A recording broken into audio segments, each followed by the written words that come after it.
नमस्ते किसान साथियों। आज हम बात करने वाले हैं अपने खेत की मिट्टी कैसे चेक करें। बहुत किसानों को प्रॉब्लम रहती है कि मिट्टी में क्या कमी है, क्या प्रॉब्लम आ गई है, हम कैसे चेक करें। मेरा नाम विशांत ठाकुर, एमएससी एग्रीकल्चर। मैं आपके अपने चैनल विशांत एग्रीकल्चर पर आप सभी लोगों का स्वागत है। आइए चलते करते हैं मिट्टी की बात। मिट्टी में पहले हम ये जान लेते हैं मिट्टी में क्या प्रॉब्लम आ रही है और क्यों ख़राब हो रही है। किसान भाइयों, मिट्टी का जो पीएच रहता है वो 6.5 से 7.5 तक बीच में रहना चाहिए। लेकिन अब हम लोगों ने डाई अमोनिया, डीएपी वगैरह लगा लगा के खेत में लगा लगा के खेत का जो पीएच है वो बहुत ऊपर पहुंचा दिया है। वो 7.5 प्लस पहुंच गया है, 8.5 तक भी है, कुछ किसी का 8 के आसपास है, कुछ का 8 प्लस पहुंच गया है। तो उससे हमारी किसान भाइयों ज़मीन बीमार हो चुकी है। जैसे कि आप एक उदाहरण से समझ सकते हैं कि जब डॉक्टर के पास इंसान जाता है उसकी तबीयत खराब हो जाती है। इसी ही हमारी ज़मीनों को बीमार हो पड़ी हैं और इनको अब एक अच्छी दवाई की और अच्छे उपचार की ज़रूरत है। इसके उपचार के लिए हमें ज़मीन की ज़मीन की जांच करवानी चाहिए। हम ज़मीन की जांच किसी केंद्र पर भी जाकर करवा सकते हैं और अपने घर पर फ्री में भी कर सकते हैं। किसान भाइयों, एक उदाहरण के साथ समझते हैं कि डीएपी देने से तो फसल की उत्पादन ज़्यादा आ रही थी, तो उसे देने से हमारी सोइल ख़राब कैसे हो गई। किसान भाइयों, जैसे कि किसी इंसान को अगर घी ही हो या आटा या कोई भी एक चीज़ स्पेशल डेली डेली डेली दी जाए तो उसके ज़्यादा होने की वजह से उसकी तबीयत ख़राब हो जाती है। घी इंसान को ज़्यादा खिलाएंगे तो उसकी फैट ज़्यादा बढ़ जाएगी और उसे काम करने में प्रॉब्लम होगी। उसी प्रकार से भूमि में डीएपी देते देते देते से किसान ने उसकी तबीयत ख़राब कर दी है। किसान क्या करता है कि मेरे साइड वालों ने, पड़ोसी ने 1 कट्टा लगाया है, मैं 2 कट्टा लगाऊंगा। उस पड़ोसी ने 3 कट्टे लगाए, अब कि मैं 4 लगाऊंगा। डीएपी ज़्यादा लगाते लगाते भूमि की पूरी तरह से उसकी उर्वरक क्षमता एवं तबीयत खराब कर चुके हैं। अब इसको हमें चेक करवाना पड़ेगा, इसका पीएच क्या है और उसके हिसाब से हमें इसको दवाई देनी पड़ेगी। आइए किसान भाइयों, अब हम बात करते हैं मिट्टी की जांच को लेकर। किसान भाइयों, मिट्टी की जांच के लिए हम घर पर ही, जब हमारी मृदा लड्डू बनाने लायक हो, जो हमारे लड्डू आराम से बन जाएं, 3-4 इंच से नीचे से हम मिट्टी ले लें ज़मीन में से। कोने पे से ले सकते हैं, अंदर ज़मीन से भी ले सकते हैं। जहाँ घूरे की ज़मीन हो वहाँ से कभी मिट्टी ना लें और कोने मेड़ से थोड़ी सी छोड़ के अंदर से 8-10 फुट अंदर से खेत में से मिट्टी लें। ये भी ध्यान रखें कि उसमें किसी अवशेष में फसल में आँच तो नहीं लगाई थी। आँच लगाई उससे पोषक तत्व जल जाते हैं और वहाँ से कभी मिट्टी ना लें।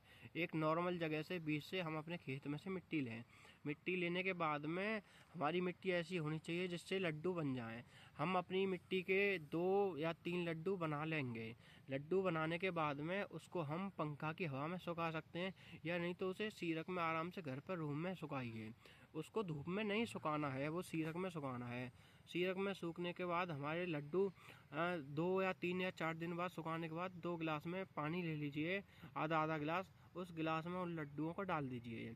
किसान भाइयों, उसमें लड्डू डालने के बाद अगर वो 3 या 4 या 5-6 घंटे तक अगर वो घुल जाते हैं तो इसका मतलब आपकी ज़मीन ख़राब है, क्योंकि ज़मीन में क्षारीयपन ज़्यादा है, नमक ज़्यादा है, जिसकी वजह से वो पानी में लड्डू घुल गए हैं ज़मीन में। इस वजह से उर्वरक क्षमता भी कम हो गई है।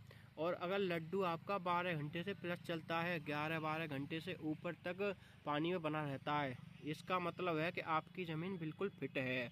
आपकी ज़मीन का पीएच 6.5 से 7.5 तक है, इसलिए आपकी मृदा सही है, उसमें भूमि में कोई प्रॉब्लम नहीं है।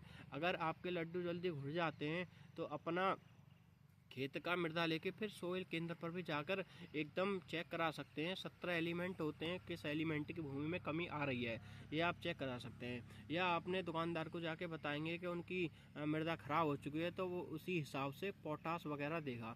पोटास वगैरह लगाना बहुत ज़रूरी है। हम केवल डाई और डीएपी और यही चीज़ें, यूरिया, यही ज़्यादा लगाते हैं और तत्वों को ध्यान नहीं रख रहे हैं। इस वजह से कमी होती जा रही है। एक किसान भाइयों, इंडिकेटर नाम से तत्व आता है मार्केट से, हम फिनोमिला इंडिकेटर, उसको भी लाके ज़मीन चेक कर सकते हैं।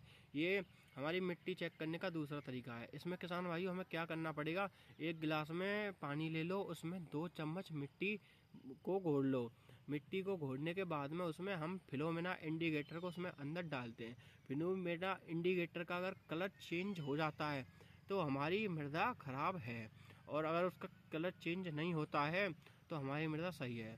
इस दोनों तरीक़े से आप अपने घर पर ही मृदा को चेक कर सकते हैं और अपनी ज़मीन का अच्छा उपचार भी कर सकते हैं। किसी लैब से भी करा सकते हैं, लेकिन वो कॉस्टली पड़ता है, 400-500 रुपये लेते हैं। लेकिन अपने ब्लॉक में या केवी के केंद्र पर जाकर फ्री में एक ही डिस्ट्रिक्ट में एक लैब गवर्नमेंट द्वारा लगाई गई है, जिस पे उन लैब वालों को 100 रुपये गवर्नमेंट देती है। आप वहाँ जाके फ्री में अपनी मिट्टी चेक भी करा सकते हैं। अपनी मिट्टी ज़रूर चेक कराइए, उसमें क्या कमी है और क्या ज़्यादा हो गया है उसको देखिए, एनालिसिस करिए। जो ज़्यादा हो उसको कम करिए, और जो मृदा में जिसकी कमी हो उसको बढ़ाइए, और मृदा को सुरक्षित रखिए। ये हमारी माँ होती है, हमारी माँ बीमार हो चुकी है, इसको भी हमें ध्यान में रखना होगा, और हमें अपनी मृदा का, हमारी माँ का हमें इलाज कराना पड़ेगा, जिससे कि पैदावार सही होगी। किसान भाइयों, कुछ लोग सोचते हैं कि हमने इतना भी DAP डाली, इतना यूरिया डाला, इससे हमारी पैदावार नहीं।